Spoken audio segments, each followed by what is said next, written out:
12월 달에 생일이신 분이 있나요? 손 한번 들어보실까요? 네.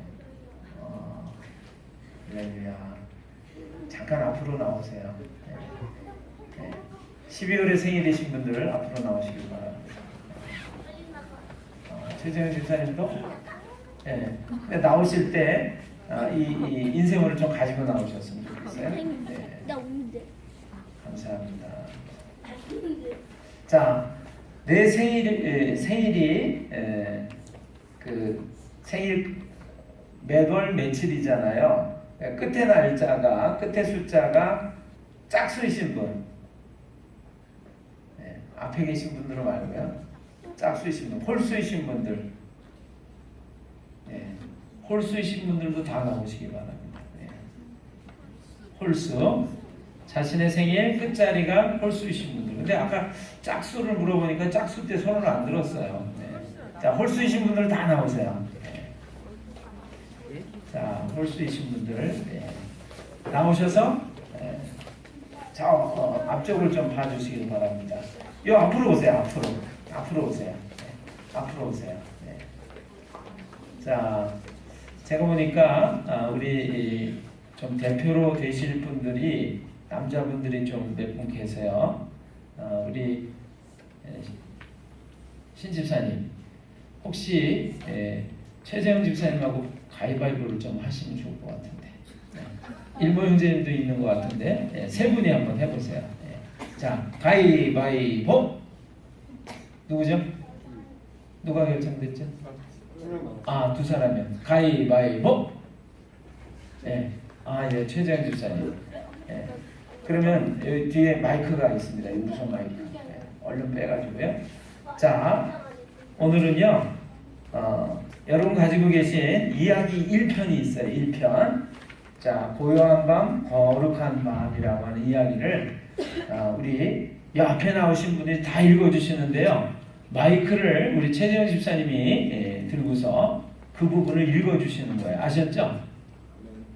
그러니까 대표를 읽으면서 같이 읽으시는 거예요. 여러분은 잘 들어주시기를 바랍니다. 자, 고요한 밤, 거룩한 밤.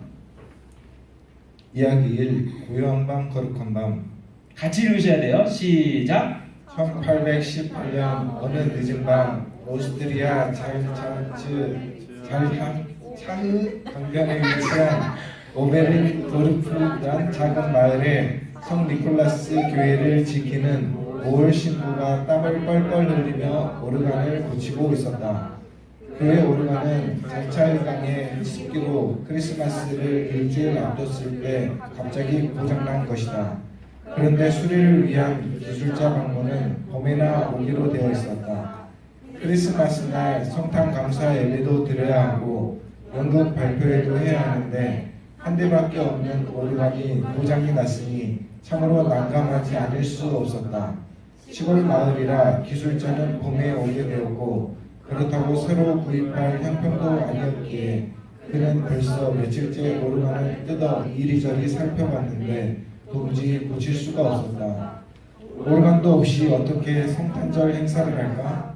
몹시 상심한 그는 일손을 멈추고 자리에 꿇어앉은 채 간절한 마음을 담아 한참 동안 기도를 올렸다. 그리고 고개를 돌려 창밖을 내다보니 깊은 밤 어둠 속으로 환한 달빛이 비추는 마을의 풍경이 무척 평화롭고 아름다워 보였다. 참으로 고요한 밤이구나. 그 평화로운 마을의 풍경에 감동받는 순간 그는 아름다운 시 한 편을 떠올렸다. 신부가 되기 전에 바로 이와 같은 광경을 바라보며 감동이 되어 고요한 밤 이런 시를 써놓던 적이 있었다. 그는 즉시 펜을 들어 떠오르는 글들을 새롭게 다시 써내려갔다.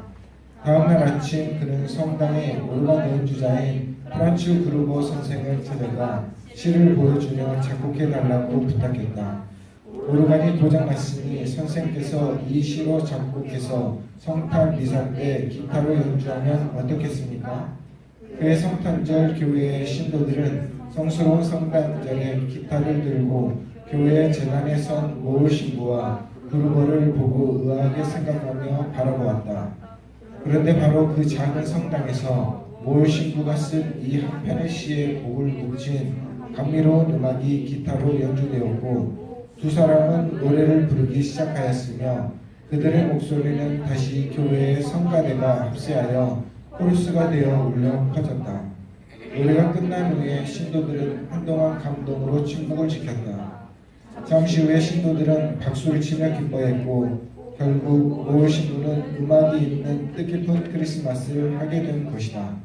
다음 해 봄 교회는 고장난 오르간을 고치게 되었다. 기술자가 오르간을 고치러 드디어 교회로 온 것이다. 그런데 오르간을 고치러 온 사람이 우연히 이 노래 악보를 보게 되었다. 그는 감동적인 이 노래 악보를 보고 가지고 갔다. 그리고 오르간을 고치러 독일 이곳저곳 오가면서 그때마다 이 노래는 새로운 곳으로 계속 퍼져나왔다.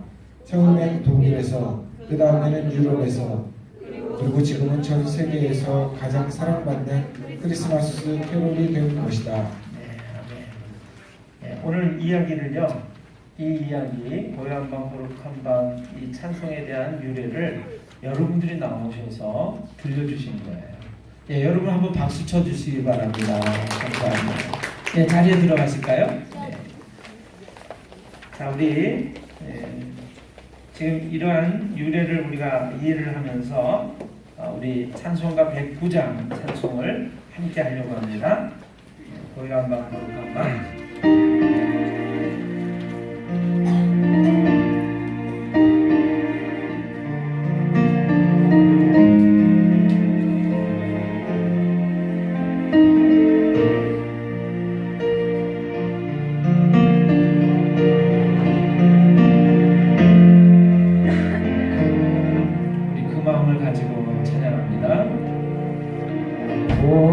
고요한 밤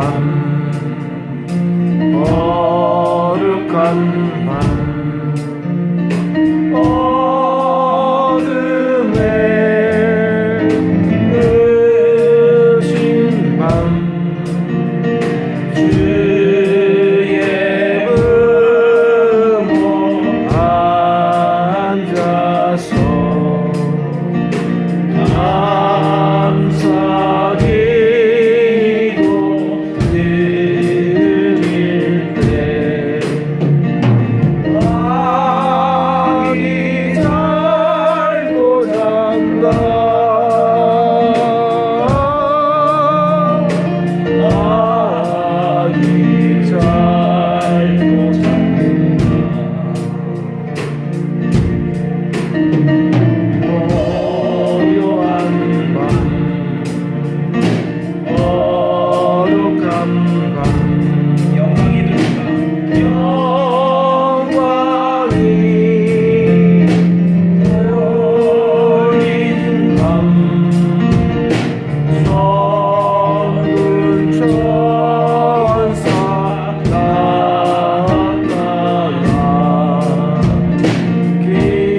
홀수 짝수 부를 때 나오신 분들이 홀수였나요? 짝수였나요? 홀수요. 예. 짝수분들이 일어나셔야지. 짝수분들이 다 나오시기를 바랍니다. 예. 자, 짝수분들이 나오셔서 이야기 2편, 3편을 이제 들려주시는 거예요. 얼른 나오세요, 얼른. 네. 자, 얼른 나오세요. 네, 앞으로 쓰십시오, 앞으로. 자, 우리가 예수님의 성탄을 축하드리면서 이야기를 들려드리는 거예요. 예수님께 우리가 예배드리는 모습 가운데. 자, 누가 이렇게 대표로 2편, 3편을 읽으시면 좋을 것 같은데 한 번씩 한 번씩 읽으면 좋을 것 같아요. 자원하시는 분 없나요? 네, 한번 박수를 주시기 바랍니다. 네, 감사합니다. 자, 이야기 2편 여러분 가지고 계신 인쇄물을 보시면 뒤편에 있어요. 이야기 2편.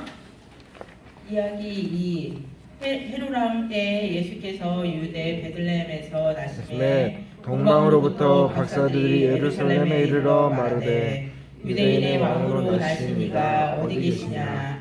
우리가 동방에서 그의 별을 보고 그에게 경배하러 왔노라 하니 헤로람과 온 예루살렘이 듣고 소동한지라. 왕이 모든 대제사장과 백성의 서기관들을 모아 그리스도가 어디서 나겠느냐 물으니 이르되 유대 베들레헴이니 이는 선지자로 이렇게 기록된 바 또 유대 땅 베들레헴아 너는 유대 고르 중에서 가장 작지 아니하도다. 내게서 한 다스리는 자가 나와서 내 백성 이스라엘의 목자가 되리라 하였습니다.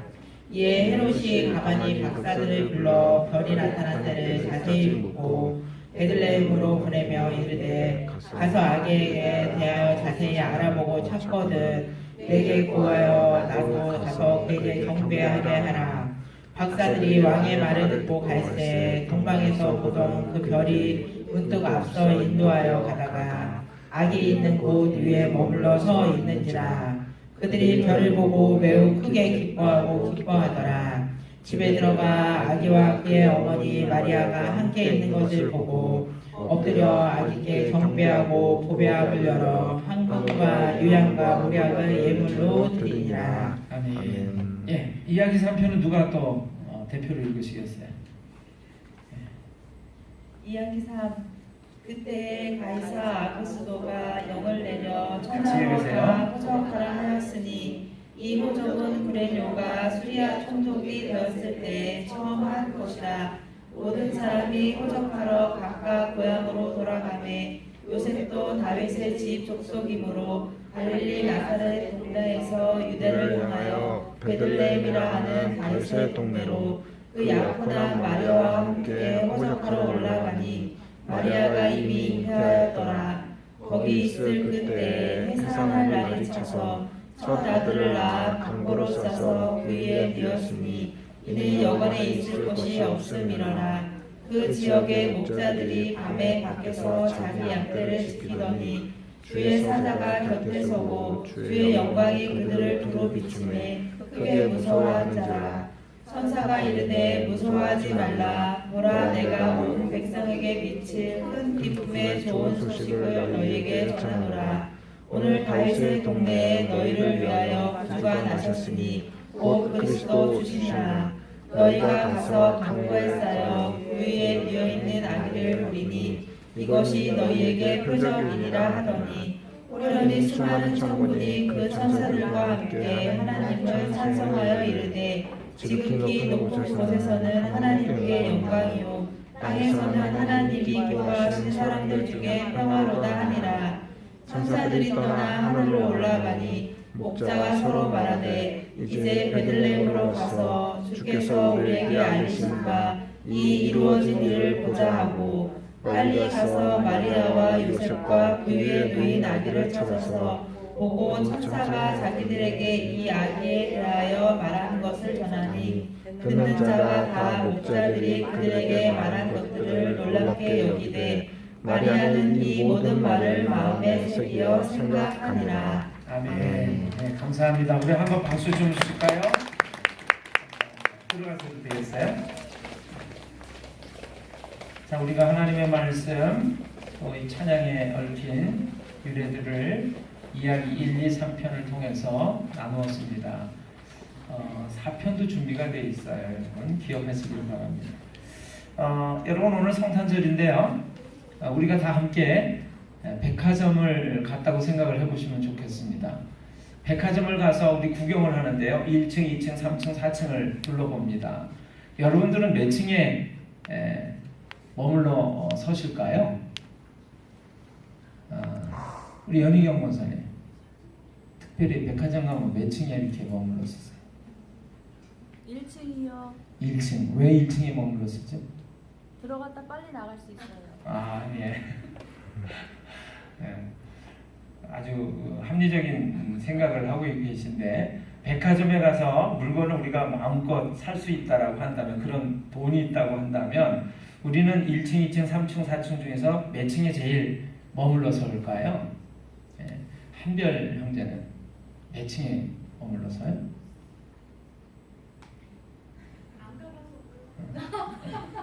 데리고 가세요. 컴퓨터, 게임기가 있는 4층이요. 이럴 수도 있어요. 그렇죠? 우리 시온자매는 아름다운 여성복이 있는 3층이요. 이럴 수도 있고, 그렇죠? 참고로 저는 지하층에 잘 머무릅니다. 이 또 이야기를 듣고 안 웃는 분들이 계시는군요. 자, 지하층에는 먹을 것이 참 많아요. 참고로. 자, 누구나 다 관심이 가는 그 장소, 그것을 주목하면서 머물러 서게 될 것입니다. 저는 오늘 말이죠, 여러분들에게, 사랑하는 여러분들에게 하나님이 머물르시고 바라보시는 시선에 대해서 오늘 말씀을 전하고 싶습니다. 하나님의 눈길이 가장 많이 머무르시는 곳, 하나님의 시선이 가장 많이 향하시는 곳은 어디일까요? 1층일까요? 지하층일까요? 백화점을 얘기하는 것이 아닙니다. 하나님이 특별히 좋아하고 관심이 있어 하는 곳에 하나님의 시선이 머무르시겠죠. 그곳에 내가 제일 좋아하고 관심이 있는 곳이 있기 때문에 그럴 것입니다. 그런데 하나님이 바라보시는 시선과 생각은 우리하고는 조금 다른 것 같아요. 이스라엘 나라에 임금을 뽑아서 세우실 때 하나님께서는 사무엘이라고 하는 하나님의 종을 보내서 사람을 택해서 기름을 부어서 임금으로 삼으라고 말씀을 하셨습니다. 사무엘이 갔어요. 갔더니 이새라고 하는 사람이 아들이 한 11명 정도가 됐었는데 그 아들들을 한 명씩 이 사무엘 앞으로 지나가게 하는 거예요. 근데 엘리압이라고 하는 사람을 딱 보는 순간 사무엘의 눈이 커졌습니다. 그러면서 이렇게 외칩니다. 이야, 과연 하나님께서 기름 부으실 자가 여기 있구나. 이렇게 얘기를 한 것이죠. 너무나 감탄스러우면서 이 임금이 될 제목이 분명하다고 생각을 한 거예요. 그 순간에 하나님께서 이 사무엘의 마음속에 이렇게 말씀하십니다. 사무엘아, 나는 그를 이미 버렸다. 그는 내가 원하는 사람이 아니야. 너 그 사람의 외모와 키를 보지 마라. 사람은 외모를 보지만 나 여호와는 중심을 보느니라. 이렇게 말씀하셨어요. 아멘. 여러분, 우리 사람들은요, 크고 좋고 훌륭하고 막 성대한 거, 찬란한 것들을 보면 야, 이게 좋다 이렇게 생각을 합니다. 하나님은 그런 외형적인 걸 보지 않으시고 뭐를 보신다고요? 중심을 보신대요. 중심. 우리 마음속 중심을 살피신대요. 자, 그래서 사무엘 상에 있는 말씀을 제가 다시금 한번 읽어드리겠습니다. 사무엘이 이새의 아들 중 엘리압을 보고 마음에 이르기를 여호와의 기름 부으실 자가 과연 주님 앞에 있도다 하였더니 여호와께서 이르시되 그의 용모와 키를 보지 말라. 내가 이미 그를 버렸노라. 내가 보는 것은 사람과 같지 아니하니 사람은 외모를 보거니와 나 여호와는 중심을 보느니라.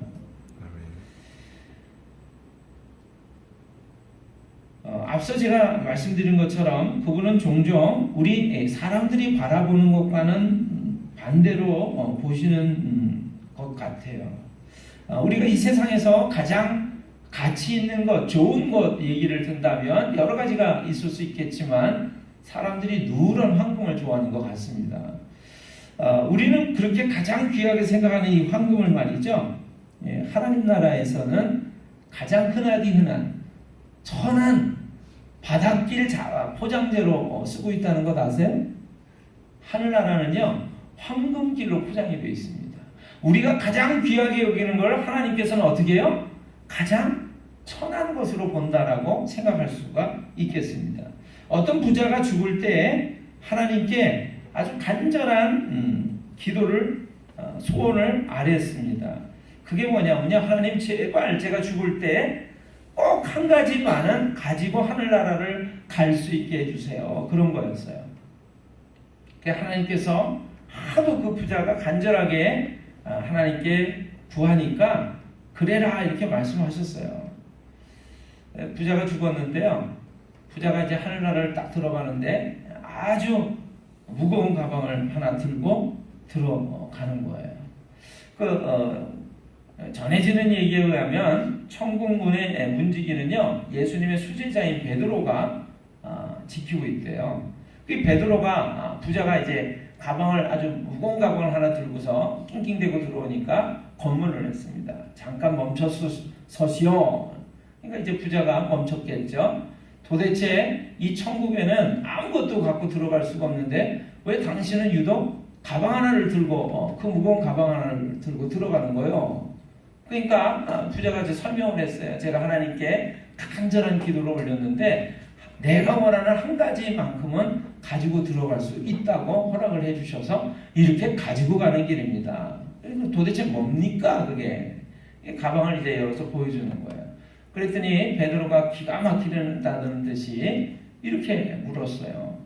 도대체 바닥 포장재를 왜 이렇게 많이 가지고 들어가는 거예요? 이렇게 얘기를 했어요. 그 가방에다가 이 부자가 그동안에 벌어놓은 모든 돈을 황금으로 바꿔가지고 그리고 천국에 가지고 들어가는 거였던 것이죠. 베드로가 볼 때는 길바닥에 포장하는 그 포장재료를 왜 이렇게 많이 갖고 들어가는가 의아하게 생각했던 거예요. 자, 예수님 오시기 전에 이 세상은 온통 어둠뿐이었습니다. 로마라고 하는 나라가 식민지 통치를 하고 있었고요. 가난하고 헐벗고 병들고 그리고 굶주린 많은 백성들이 고통을 받고 있었어요. 그래서 사람들은 하나님의 약속인 메시아를 오매불망 기다리고 또 기다리고 있었습니다. 만왕의 왕으로 오시는 그분은요, 크고 강하고 위대하고 능력 많으신 하나님의 아들로 이 세상에 오실 것이었고, 그래서 우리를 죄에서부터 노예살이에서부터 해방시키시고 질병의 고통, 가난의 고통, 온갖 고통으로부터 우리를 구원해서 하나님 나라를 세우고 영원히 통치하실 분이었기 때문에 그렇습니다. 그분을 가리켜서 뭐라고 불렀냐면 메시아라고 불렀어요. 메시아. 뭐라고요? 메시아. 메시아. 여러분도 메시아를 기다리시나요? 아멘. 예. 그 당시 수많은 세상의 사람들이 기다렸던 그 메시아가 드디어 마침내 만왕의 왕이신 그분이 이 세상에 오신 거예요. 그런데 그 메시아는요, 사람들이 기다리고 고대했던 그런 모습이 아니었어요. 하나님의 아들의 영광스러운 모습으로 크고 강하고 위대한 모습으로 오신 것이 아니라 작고 초라한 인간 아기 예수의 모습으로 이 세상을 찾아오신 것이죠. 아무도 그래서 관심을 갖지 않고 주목하지 않는 가운데 그분은 오셨습니다. 그래서 우리가 읽은 내용처럼 관심을 가졌던 사람들이 두 부류의 사람이 있었어요. 하나는 목동이었고 하나는 저 먼 나라 동방에서부터 찾고 찾아서 그 아기 예수님을 만나려고 먼 길을 떠나서 예수님을 배우려고 했던 동방의 박사들이었습니다. 여러분, 이 목동이라고 하는 계급은요, 예수님 탄생 당시에는 이 목동이 만약에 어떤 증언할 일이 있어서 법정에 나가서 증언을 하잖아요. 그러면 이 목동의 증언은 아무짝에도 쓸모가 없는, 그 목동은 증인으로서의 그런 가치가 없는 계급의 사람들이었어요. 또 이방인들이 그랬습니다. 하나님을 믿는다라고 하는 이스라엘 백성들이 아니고서는, 제사장이 아니고서는 그 말에 공신력이 없는 사람으로 쳐졌어요. 이방인들은요. 근데 그 먼 나라에서부터 이 이방인인 동방박사들이 와서 예수님을 배웠던 것이죠. 여러분, 사람들이 별로 가치 있게 여기지 않는 부류의 사람들, 그 사람들만이 그렇게 주목받지 않고 그렇게 기대하지 않았던 만왕의 아기 예수님의 그 탄생 모습을 찾아뵙고 경배하고 감사하고 기뻐하면서 예물을 드렸던 것입니다. 저는 오늘 이 성탄절 아침을 맞아서 이렇게 좀 말씀드리고 싶어요. 예수님은 사람들이 기대하고 생각하는 그러한 위대하고 놀라운 모습으로, 거창한 모습으로 찾아오지 않았다라고 하는 것이죠. 그분은 작은 아기 예수의 모습으로 이 땅에 찾아오셔서, 그리고 우리와 같은 인간의 모습으로 이 세상에 30여 년을 살으셨어요. 근데 그것도 아주 고관대작들이 살고 임금의 아들이 사는 그런 마을에서 사는 것이 아니라 가난하고 초라하고 아주 작은 마을, 나사렛이라고 하는 마을에서 사람들이 겪는 가난의 고통, 질병의 고통을 직접 보고 들으시면서 체험하시면서 사셨다라고 하는 것이죠. 전해지는 얘기에 의하면 예수님의 양아버지였던 요셉은 큰 질병에 걸려서 예수님의 어린 시절에 돌아갔다라고 하는 그런 이야기가 전해지고 있습니다. 그러니까 예수님은 말이죠, 태어나셔서부터 가난하고 초라한 모습으로, 여러분이 아시는 것처럼 말이 소가 밥을 담아 먹는 그 밥통, 여물통, 구유에 그분이 처음 잠자리가 만들어졌다라고 하는 것을 기억하시면 좋을 것 같아요. 태어나면서부터도 그러셨지만 그분의 삶 자체가 가난하고 초라한 모습 속에서, 그런 마을에서 나사렛 예수라고 하는 이름으로 그분이 이름이 불려졌다라고 하는 것을 여러분 기억하시면 좋겠습니다. 이런 찬송이 있어요. 여러분이 잘 아시는 찬송일 거예요. 조금만 한번 보여주면 좋겠는데, 약할 때 강함 대신에.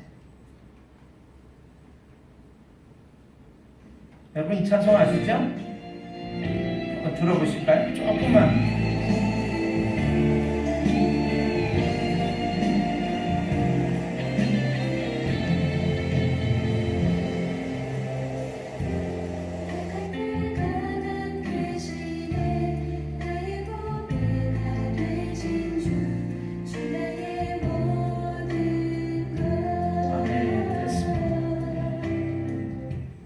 이 찬송은 이렇게 노래를 하고 있어요.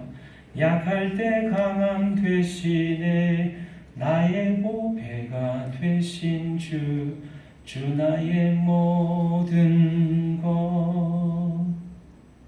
여러분 이런 이야기를 역설이라고 그래요. 약한데 어떻게 강함이 되죠? 하나님의 아들 예수님께서 메시아로서 그런 약하고 보잘것없는 모습으로 이 땅에 태어나셨다라고 하는 것, 그리고 이 세상을 살아가셨다라고 하는 것은 역설입니다.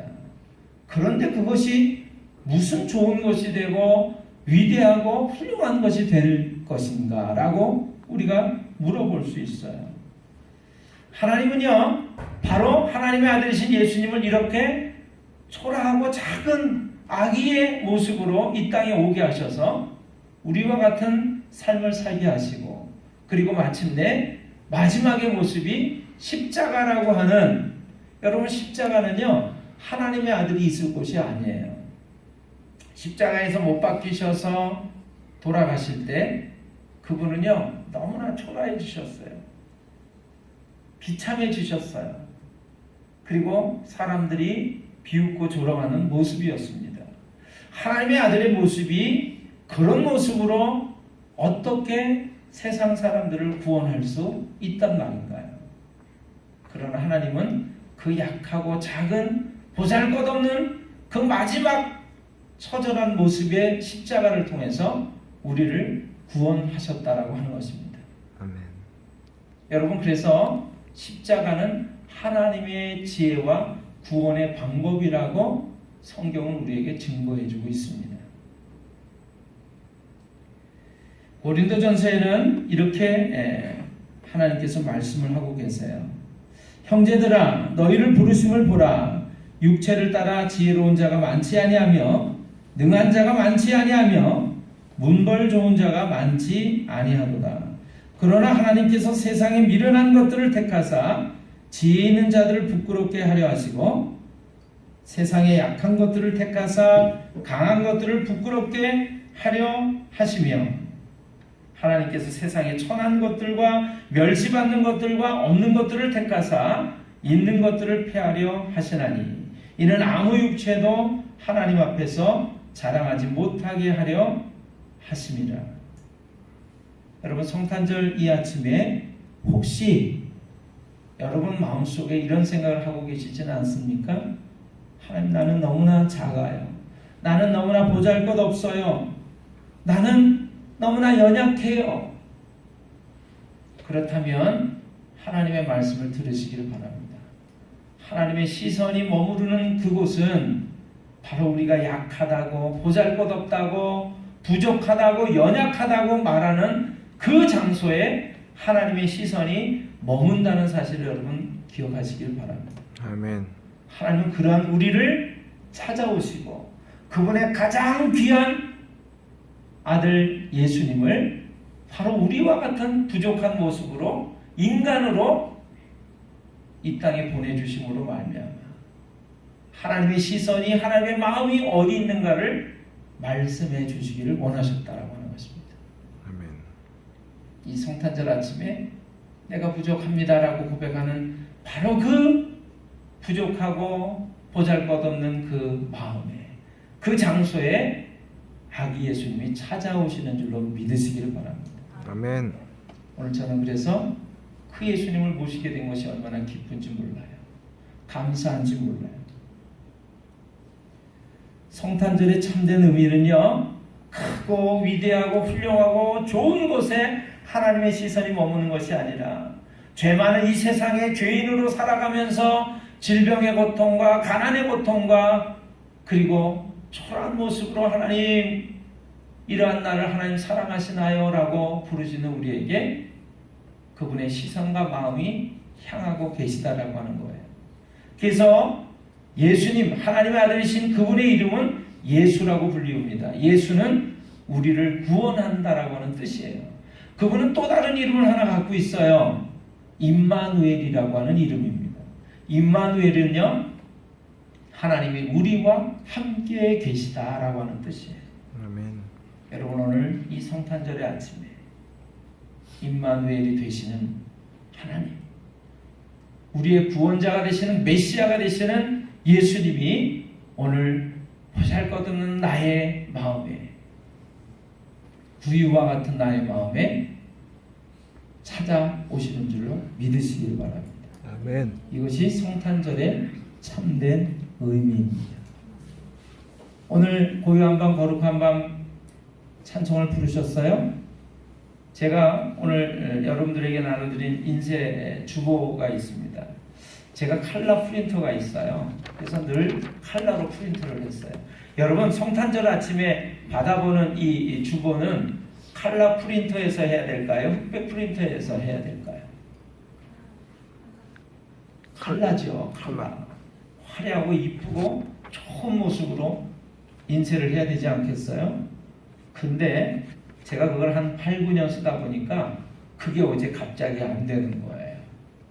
그래서 제가 흑백 프린터에서 뽑아내면서 하나님, 우리가 자랑하고 멋지죠, 훌륭하죠 라고 하는 곳에 하나님의 마음이 있지 않고 내가 부족하다고, 내가 연약하다고, 내가 보잘것없다라고 하는 그곳에 하나님의 마음이 계신 거군요. 제가 흑백 프린터해서 내는데요, 오늘 기분이 되게 좋더라고요. 여러분 고향 방 거룩한 방 올간이 고장 나가지고 말이죠.